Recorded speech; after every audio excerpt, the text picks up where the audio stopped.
listen to that part of you, maybe that in the belly or in the gut, and step out of the head and just see if you want what's on the other side of this. That's one of the sort of has been the beacons for me when I've not been sure. I might be a little scared, a little apprehensive, a little anxious, but I want what's on the other side. I want to be able to sort of stand and speak and say my piece and not sort of cower in the shadows. I really want what's on the other side. So I'd say to someone, if you want to be freer with your voice, freer standing where you are,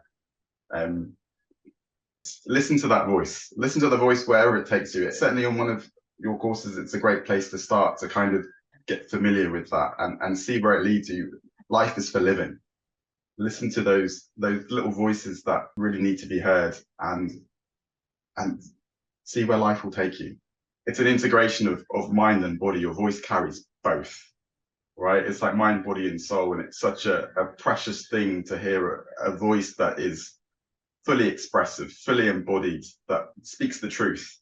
Whether it's on a stage, whether it's in a classroom, whether it's like in a coffee shop, doesn't really matter. And I guess those first courses I did was beginning to sort of step into that, out of the kind of, oh, I have to control the situation. I have to learn a script. I have to know when someone else is going to respond, to just kind of being and talking.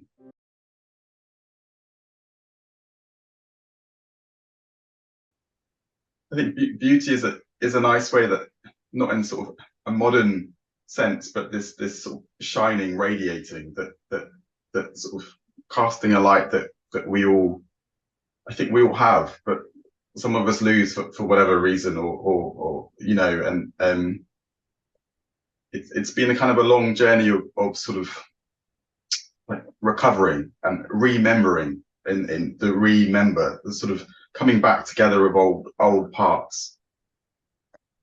And you know, it's been a privilege to be able to kind of walk that path, follow that journey, because not everyone will hear the call, not everyone will come to the course, not everyone will start with those first steps.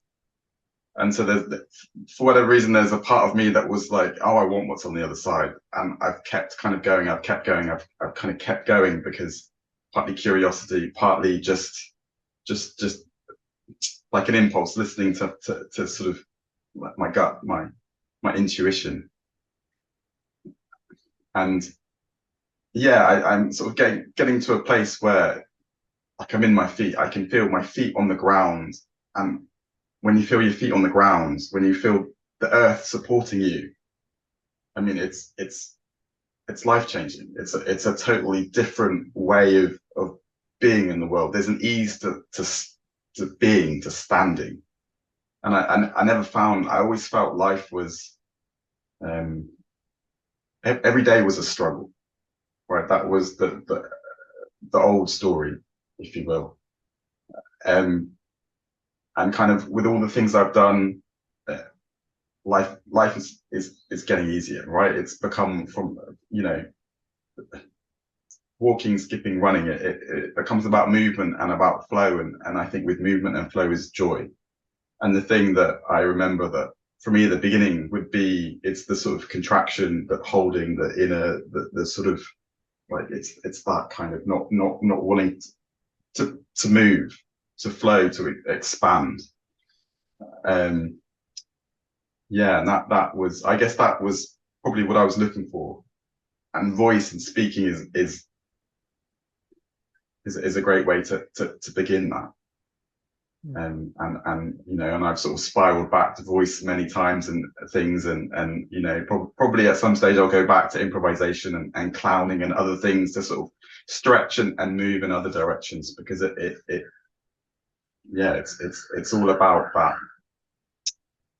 Yeah, I think it's this expansion, expanding into whatever it is. And there's a phrase that I love, which is, I can remember it. It's become who you are. There are no guarantees.